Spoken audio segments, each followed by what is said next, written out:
nombre del Padre, del Hijo, del Espíritu Santo. Amén. Ven, Espíritu Santo, y llena los corazones de tus fieles, y enciende en ellos el fuego de tu amor. Envía tu Espíritu Creador, y se renovará la faz de la tierra. Estamos estudiando el Catecismo de la Iglesia Católica, su primera parte, la profesión de la fe, segunda sesión, la profesión de la fe cristiana. Estamos profundizando en el tema del hombre, ¿no? El día de ayer hablábamos de que Dios llama al hombre a la felicidad. Hoy continuaremos diciéndole a este hombre que está llamado a la felicidad que él es capaz de ser feliz, que la felicidad es Dios y que él es capaz de Dios, que Dios vino a su encuentro, que la iniciativa fue divina, que Dios nunca se quedó receloso de que el hombre había fallado y esperando a que fuera el hombre el que tomara la iniciativa, sino que Dios en su misericordia es quien toma la iniciativa nuevamente de reconciliarme con Él. Más allá de esa capacidad natural con la que Dios ha creado al hombre para conocerle, más allá de eso, Dios ha salido a nuestro encuentro. Es el tema enorme y precioso de la revelación. Este es el tema, digamos, prácticamente central, mediante la razón natural. Como hemos dicho en nuestros primeros programas, en los primeros números del Catecismo, mediante la razón natural, el hombre puede conocer a Dios con certeza, a partir de las obras, a partir de la creación. Pero existe otro orden de conocimiento que el hombre no puede de ningún modo alcanzar por sus propias fuerzas. Hay otra manera, hay otro camino para conocer, y es el camino de la revelación divina, ¿no? Por una decisión enteramente libre, Dios se revela y se da al hombre. Hemos hablado del tema de la libertad ya en bastantes programas, ¿no? Dios libremente se revela y se da al hombre. Lo hace revelando su misterio, su designio benevolente, ese designio que estableció desde la eternidad en Cristo en favor de todos los hombres. Dios revela plenamente su designio enviando a su Hijo amado, a Jesucristo, enviando al Espíritu Santo. Y dice el Catecismo que mediante la razón natural, el hombre puede conocer a Dios con certeza a partir de sus obras. Dios nos ha dado una capacidad racional que puede deducir desde las criaturas la existencia del Creador. Eso ya lo sabemos. Incluso puede deducir el hombre algunas cualidades de ese Creador. El hombre viendo la creación puede deducir que Dios es infinito, que Dios es grande, que Dios es bondadoso.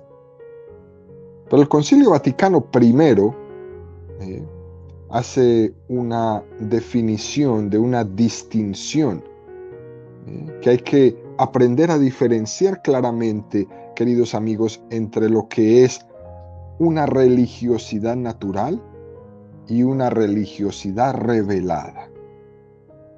Esto es muy, pero muy importante, ¿eh? Una religiosidad natural y una religiosidad revelada.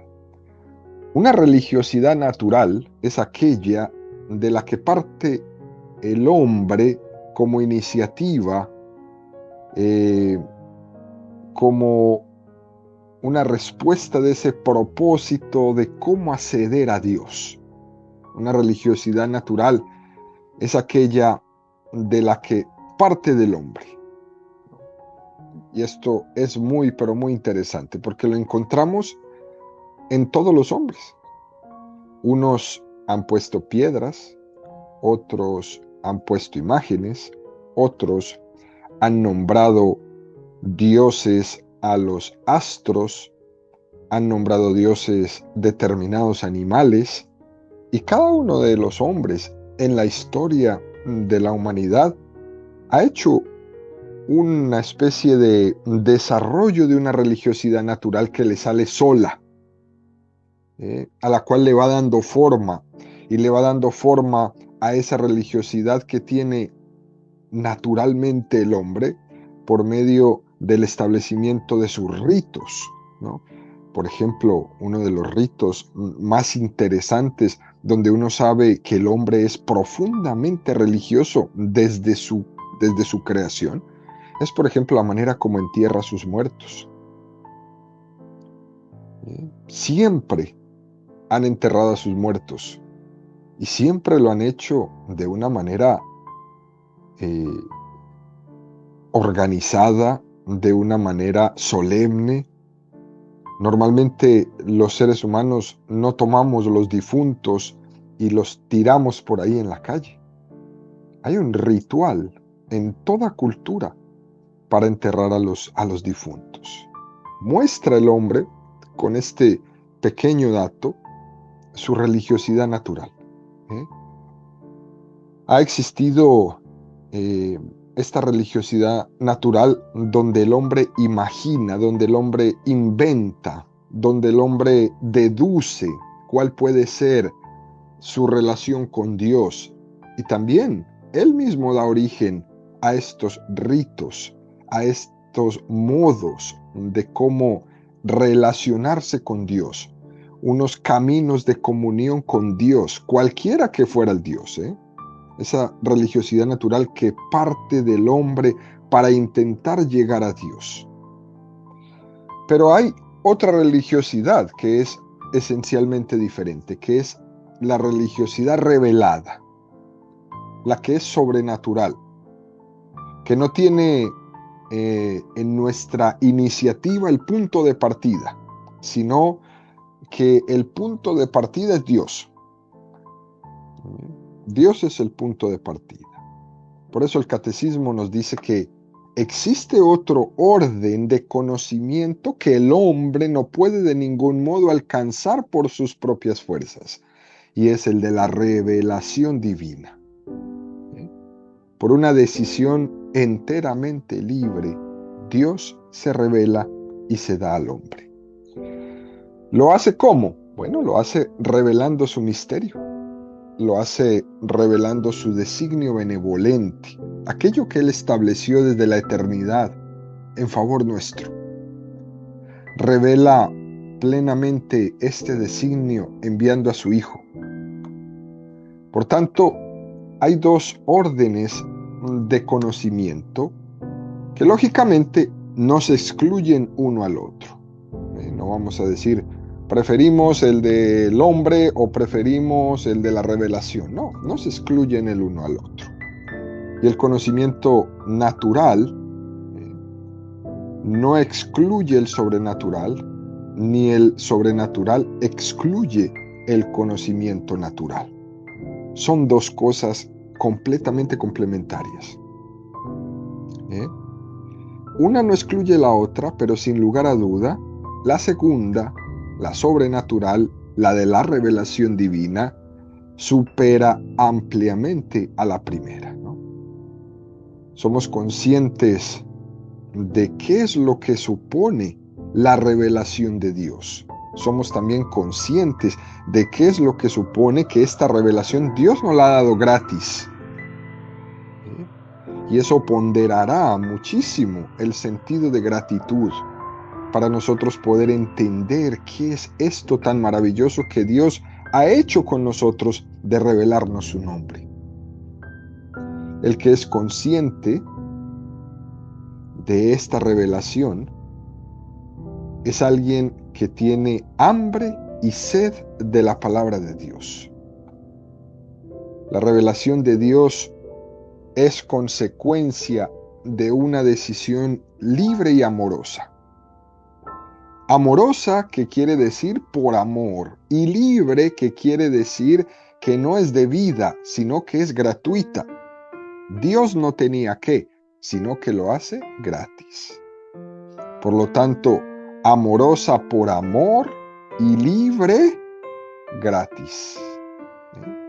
Dios se revela al hombre, Dios se descubre por amor y en gratitud. Dios ha hablado, no se ha quedado con los brazos cruzados viendo cómo sus hijos, cómo sus criaturas, teníamos esta dificultad de conocerle completamente. A veces estábamos como tanteando casi a ciegas y sin la capacidad de descubrir el verdadero rostro de Dios. Y Dios vio esto y ha decidido hablarnos. Él ha hablado. Pero nuestra cultura, nuestro pensamiento moderno, se le dificulta aceptar esto. Y nosotros tenemos, como evangelizadores todos, que hacer el máximo esfuerzo para que todo ser humano pueda escuchar esta palabra que Dios ha pronunciado, ¿no? Entendemos que esta es como la verdadera frontera entre el que cree y el que no cree. Es la frontera entre la creencia y la increencia.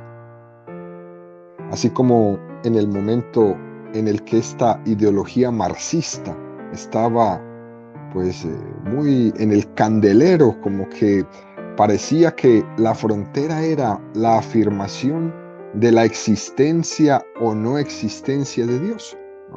Y el marxismo afirmaba que la religión era el opio del pueblo, la droga del pueblo, que era una construcción humana para engañarnos y para engañar a los pobres, haciéndoles creer que todo su sufrimiento y que toda su pobreza que por eso se merecían el cielo, ¿no? Que iban a ser consolados de todo el sufrimiento en esta tierra en el cielo, etcétera, etcétera, ¿no? Es aquella doctrina marxista, comunista, es esa doctrina del ateísmo científico. Hoy en día, queridos amigos, después de tantos años, existe algo de eso todavía, pero ya ha pasado como a ser un poco minoritario. Pero hoy día, más que ateos, lo que existe más bien es una especie de agnosticismo, no entendido como una negación explícita de Dios, ¿no? Porque también para negarle a Dios hay que dar razones. Hay que tener cierta energía y quizás en nuestra cultura no existe ya ni siquiera energía para meterse directamente a dar argumentos de la no existencia de Dios. Ya ni para eso tienen fuerzas los hombres modernos, ¿no? Más bien, la frontera actual, más que en la creencia, en el ateísmo, es el agnosticismo. En decir que es posible que exista un ser superior trascendente, que es posible que exista una energía infinita, pero lo que ya se descarta, y esto es lo terrible, como absurda, es la posibilidad de que Dios llegue a tener una relación personal con nosotros. Hoy día te aceptan que Dios exista. Hace 60 años tal vez todavía no. Pero hoy día ya nadie se pelea por eso. Dios existe. Pero lo que están peleando hoy día es que aunque exista, no es posible que se relacione con nosotros personalmente. Que no es posible que un Dios nos pueda hablar. Que no es posible que un Dios pueda comunicarse con los hombres. Eso no lo aceptan. Eso ya está en la frontera. Creer en la revelación o no creer en la revelación, más que creer o no creer en Dios. Es una continuación moderna de la tendencia gnóstica que existió desde los primeros siglos de la Iglesia. Es como una nueva manera de presentarse, ¿no? Una tendencia gnóstica a quien le repugna que los misterios trascendentes y sobrenaturales sean presentados con la cercanía y la concreción propias de algo que está a nuestro alcance. Ese Dios a mi alcance no lo entienden y por eso lo rechazan.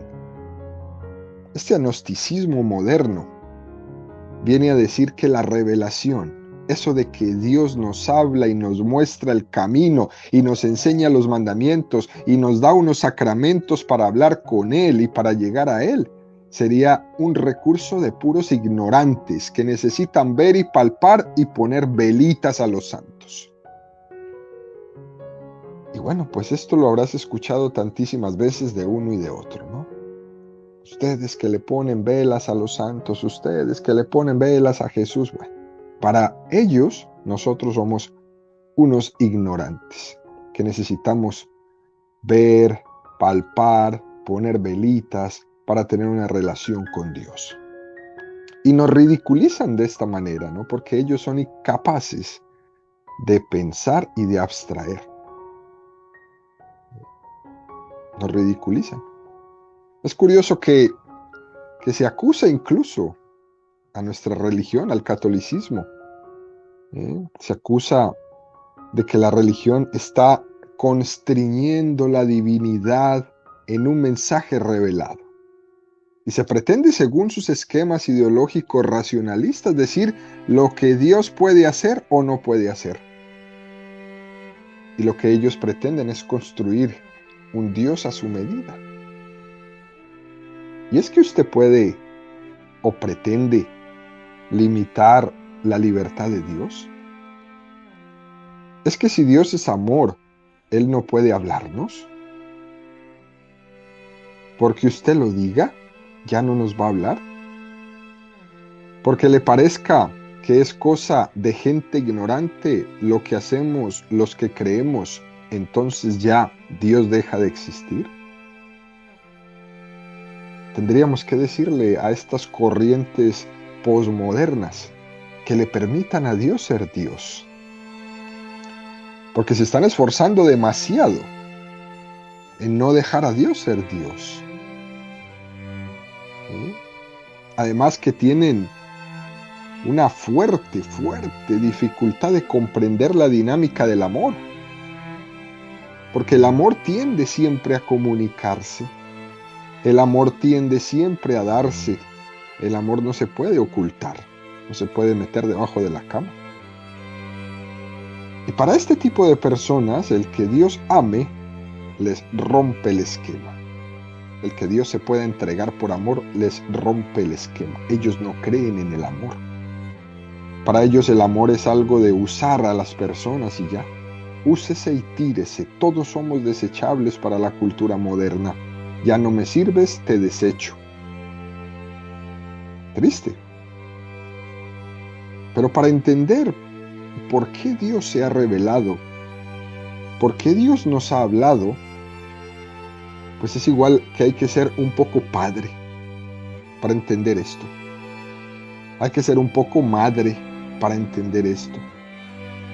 Para poder ver cómo un padre y una madre difícilmente van a permanecer callados viendo cómo su hijo va por el camino que no es. ¿Qué fue lo que hizo Dios? Nos vio que íbamos por el camino que no era, intentando buscarle, y Él decidió entonces entrar en acción, revelarse. Nosotros como padres no nos quedamos callados cuando vemos a nuestros hijos obrando mal. Y si se queda callado, pues es un terrible error que después va a pagar, pero muy caro. No se van a quedar con los brazos cruzados. Van a ir a su búsqueda y van a hacer hasta lo imposible para que ese hijo se aleje del camino de la perdición. Por eso a veces, cuando no comprendemos a Dios, es que no hemos tenido la experiencia de ser padres, la experiencia de ser madres. Y no comprendemos la revelación porque no tenemos corazón de padre o de madre. Por lo tanto, no solo Dios es libre para poder revelarse. No solo es una potestad suya, sino que además es que es perfectamente coherente con la imagen de Dios amor que la revelación nos ha comunicado. De esa imagen de Dios que es fidelidad total a nosotros, que es lo que Él nos ha comunicado. Y nos preguntamos, ¿no? ¿Hay algo más comunicativo que el amor? Y la respuesta es no. No hay algo que sea más comunicativo que el amor. Ese rechazo a la revelación, a la posibilidad de que Dios se revele, en el fondo esconde una resistencia del hombre al amor. Y por eso es que hoy es tan difícil amar. Solamente nos usamos. Y eso duele mucho. Y por eso tantas personas tristes, tantos niños solitarios, tantos hijos sin padre, tantos hijos sin madre, tantas personas diciéndose yo no sé, yo no sé, yo no sabía, quién sabe, a lo mejor, pero sin decidirse de nada.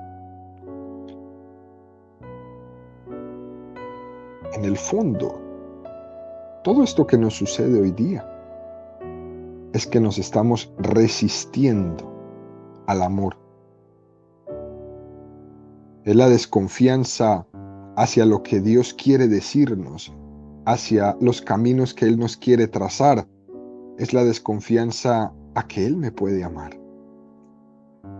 El rechazo de la revelación esconde esta sospecha de que Dios viene no a amarme, sino a robarme mi autonomía, ¿no? A impedir mi felicidad, porque yo tengo entendido erróneamente que la felicidad es hacer lo que me dé la gana. Y Dios viene a impedirme que yo haga lo que me dé la gana. Por eso me está robando mi felicidad. Y eso es un error. Es no fiarse de Dios. Es poner todo solamente a nuestra medida. Y lo que afirmamos es que la libre decisión de Dios de revelarse es consecuencia de su amor, de un amor apasionado que le lleva a implicarse en nuestra historia. En nuestra historia, Dios se ha hecho como nosotros. Alguna poesía o algún himno litúrgico del tiempo de Navidad dice que el amor no soporta el silencio, que el amor es comunicativo. Y esto, queridos amigos, en un ejemplo muy de cada día lo podríamos decir. Cuando una mamá no estuvo de acuerdo con alguna acción de su hijo y las mamás se quedan en silencio, mejor dicho, hay veces cuando era yo un niño, prefería que mi mamá me regañara inmediatamente, incluso si me iba a castigar, que me castigara después de mi acción. Pero soportar el silencio de mi mamá era una cosa terrible, era una cosa miedosa. El amor no es silencioso, no soporta el silencio. El amor es comunicativo. Que mi mamá me deje de hablar, ese silencio me da pavor. Porque yo sé que me ama, pero cuando está en silencio no sé qué pasó. Y necesito solucionar esto. Y para solucionar eso siempre es necesario que alguien tome la iniciativa. Y la iniciativa en este caso la tomó Dios. Dios es quien rompió el silencio. Como dice Juan 15:16. No sois vosotros los que me habéis elegido a mí, sino que soy yo quien os he elegido a vosotros.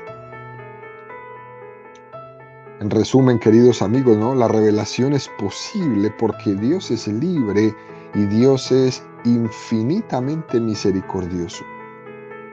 Esta divina misericordia expresada en el corazón de Cristo sobre todo consiste en que Dios se revela a nosotros por amor y que nosotros somos capaces de Él. Dios viene de lo alto, su resurrección, la resurrección de Cristo, es exactamente lo que el hombre necesitaba para saciar su deseo de plenitud, para saciar su deseo de felicidad, para saciar su deseo de eternidad.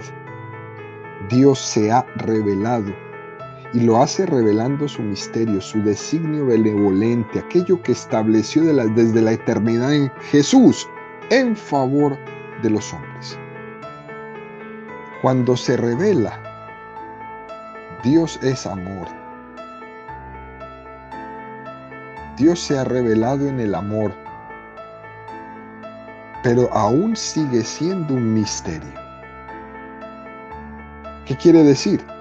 Que aún así supera nuestra mera razón humana, que sigue siendo algo increíble, que sigue siendo algo impactante, que sigue siendo algo misterioso. Y en ese sentido, la revelación es como un pequeño adelanto de esa visión beatífica que tendremos en el cielo. Un pequeño adelanto en el que en el cielo tendremos toda la eternidad para contemplar un misterio que no agotaremos nunca, que nos quedaremos siempre cortos, que la eternidad será pequeña para eso. La eternidad se quedará corta para gozar la visión de Dios. Recordemos esa sorpresa de Zaqueo, ¿no? Que se enteró de que Jesús pasaba por allí y tenía esa curiosidad, ¿no? Tenía esa atracción de decir, este hombre del que tanto se habla viene en camino, voy a ir a verle pasar. Y se subió al árbol, y se subió al árbol. Y la gran sorpresa de Zaqueo es que estaba curioseando para ver quién era Jesús. Y de repente cuando pasa por allí Jesús, él levanta sus ojos y le dice, oye Zaqueo, baja, que hoy tengo que hospedarme en tu casa. Pero ¿cómo? ¿No? ¿Cómo puede ser esto? ¿De dónde me conoce? ¿Cómo me conoce a mí este hombre? ¿Cómo sabe mi nombre? La gran sorpresa de Zaqueo es que se pensaba que buscaba él a Jesús. Y resulta que era Jesús el que le estaba buscando desde hace tiempo. Esta es la revelación. Esta es la revelación. La revelación es que Dios te conoce y te habla por tu nombre. Pero si este hombre me conoce y además dice que va a venir a mi casa y además me dijo mi nombre, entonces Dios viene a mi casa, entra en mi casa. Esa es la revelación. Yo te conozco. Yo desde toda la eternidad te he amado. Te conozco por tu nombre y por eso te hablo a ti personalmente. Y yo como hombre soy capaz de escuchar y de entablar esa relación de diálogo amoroso con Él. Es una relación que al mismo tiempo se da a un pueblo, al pueblo de Israel. Se pone en manos de la iglesia como depositaria de esa revelación. Esto es importantísimo para nosotros. Por eso no es que yo voy a esta iglesia y voy a la otra y todo esto es lo mismo. No, no es lo mismo. Es en la iglesia donde Dios ha depositado su revelación. Y ahí es donde todos día a día nos esforzamos por cuidarla, por mantenerla y por transmitirla fielmente. Ahora, en este programa podríamos estar interpretando estos textos de la manera como quisiéramos, pero no. Tenemos que transmitir la verdad como Dios nos la ha revelado, no como nosotros la interpretemos. Y finalmente terminamos diciendo, queridos amigos, Dios revela plenamente su designio enviando a su Hijo amado, nuestro Señor Jesucristo, y al Espíritu Santo. Recordemos esa parábola del Evangelio del dueño de la viña, que va a cobrar la renta de la viña y manda un enviado, y no le hacen caso, manda otro enviado, y le apalean, manda otro, hasta que dice, mandaré a mi hijo, a mi propio hijo, a él sí le escucharán. Ven que envía a su hijo, al heredero, y piensan en matarle y quedarse con la viña. Es decir, que la revelación al final es, te envío a mi hijo para que él te hable. Yo no te voy a hablar a través de intermediarios, te envío a mi hijo para que él te hable. La cumbre de la revelación es, voy a ir yo a hablar contigo. Como si la intermediación no hubiera funcionado. Yo voy a ir. Yo voy a ir a hablarte en persona. Y ahí es la encarnación de Jesucristo. Ahí es cuando se lleva a cabo el misterio de la cercanía de Dios. Ahí en esa cueva de Belén, Dios se hace tan cercano que se hace uno de nosotros. Jesucristo es el revelador del Padre. Y al mismo tiempo también el Espíritu Santo es el revelador del Padre y de Jesucristo. En ese misterio de la Santísima Trinidad, cuando veamos a Jesucristo, en Él vemos al Padre.